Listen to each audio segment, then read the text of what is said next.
Ayan, magandang araw. Magluluto na naman tayo. Ang aking menu for today is munggo. Ayan, luto tayo ng munggo. Ito yung mga sahog. Alagbati, usually kamatis, luya, sibuyas, bawang. Saka may nabili pala ako, mushroom. Ayan. Kabuti, sa Tagalog. Ayan. Mushroom. Ayan. Prepare natin. Yung munggo, pinalambot ko na. Pinalambot ko na kanina. Sinabay ko yung sahog na baboy. Sasa natin muna yan, ha. So, alagbati. So, yun. Okay. So, yun. Hiwa-hiwa tayo ng kamatis. Kanina, naghahanap ako ng pamparis dito sa munggo. Wala, di ba, masarap ang paris na galunggong. Masarap iparis sa munggo. Wala akong makitang galunggong. So, nakita ko isdang Amerikano. Ayan. Bangos. Paputi. Ayan.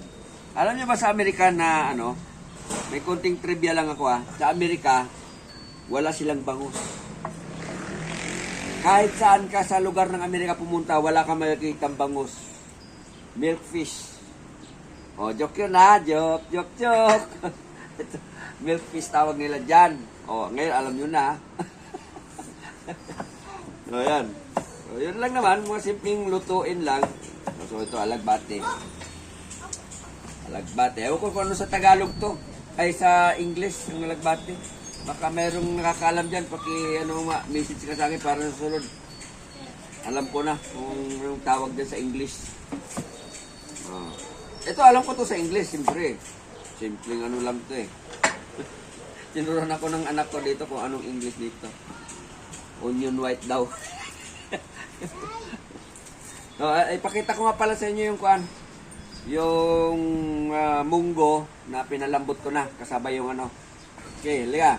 Ipakita ko sa inyo yung munggo na Ito yung munggo na pinalambot ko na.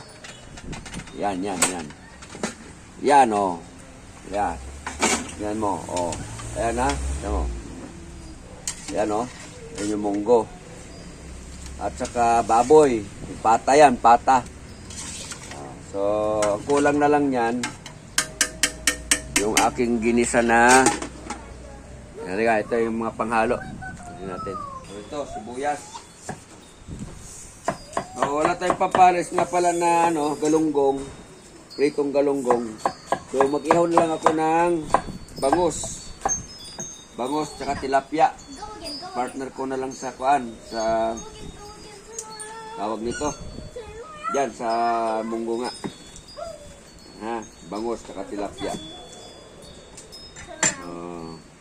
Yun lang. Kailangan ko pa ba ipakita kung paano isang kotsa? Lahat naman tayo nakakaalam na, Diba? Sige. So, yun lang. Maraming salamat ulit sa panunood. Maraming salamat ulit sa inyo. Sige, sa sunod ulit na linggo tayo. Bye-bye!